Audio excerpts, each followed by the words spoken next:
As a 23-year-old social worker, over a 24-ounce beer, I figured out how to save the world. I was a social worker for the Department of Social Services, the department, or DSS, Child Welfare. My 22-year-old self drove out to Boston and was super excited to interview, and then was elated to hear that Chelsea had 8 openings. 8 openings, I'm definitely gonna get a job. It's funny that I didn't even think to ask why there were 8 openings. Fresh out of training, I settled into my unit. Unit sounded super cool, like something right out of Law and Order. Our desks faced each other. We talked about our craziest cases. And that's where I met the stabler to my Benson and my best friend, Steph. We hung out all the time. We had the same dark sense of humor. We drank tons of beer. And we both shared in this desire to save the world. One Friday afternoon, I was on unit duty, the day that I stay in the office, just in case there's any emergencies. And I'm watching the clock, and it's ticking past 3 p.m., and I'm feeling that sense of freedom and that taste of the draft beer just around the corner. And that's when my supervisor called me into the office. She's sending me out on a case with Steph.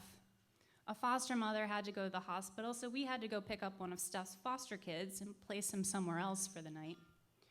Charlie is 14 years old, and he told his foster mom he was going to be fishing with his friends at the lake. So I get into Steph's Honda Civic, which is a classic social worker car, and she turns to me and she says, "Hey, just so you know, Charlie's suspected to be in a gang." So I laugh and say, "Well, obviously he's not fishing."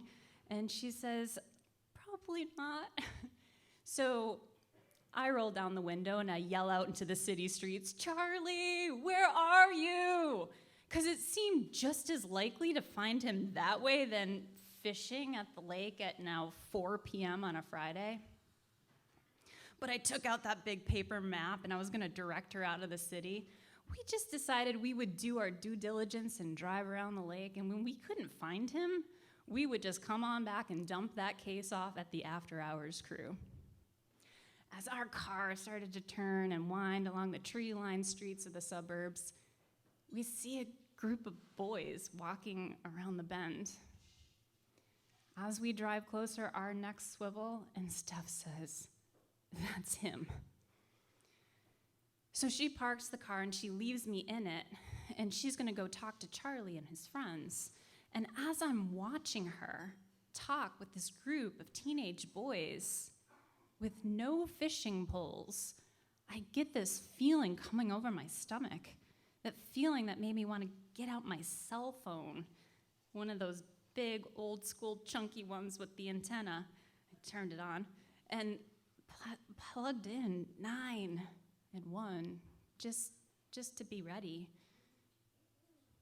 But Steph and Charlie were already scurrying over the car, and I heard the door slam, and we're moving, and I look at Steph, and her eyes are darting back and forth between the mirror and the street. So I turn around to look, and there's a second group of boys that have emerged from around the bend, and they're running, and they've got sticks in their hands, and they have rocks over their head, and this sends Charlie's group of friends running after our car, smacking on the trunk. "Wait, take us with you, take us with you." But we just kept driving. At least we saved the one kid. That night after we placed Charlie, Steph and I headed over to the 99 restaurant on account of their 24-ounce beers. We drank and we joked and we talked. But this time it was different. We started to talk about the what ifs. What if we got there sooner? What if we got there later? What if there were guns?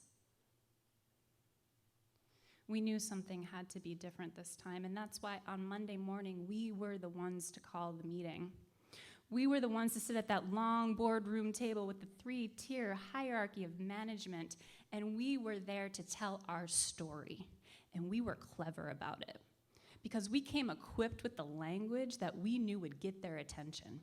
The same language that, if spoken to us from a child, would spring us into action. We said, we felt unsafe. We talked about the gang. We talked about the what ifs, and then we said it again. We felt unsafe. And I watched my area director kind of digest the information. She was looking at her hands. Surely she was going to turn to me and check in on my well-being. Surely she was going to propose some new procedure or some policy to keep us safe. But instead, she looked me in the eyes and she said, if you felt unsafe, you shouldn't have gone. So it was after that next 24-ounce beer that I figured out how to save the world. I figured out that being a social worker was not actually about saving the child at risk from the abusive home. It was about saving this social worker at risk from an abusive system. Thank you.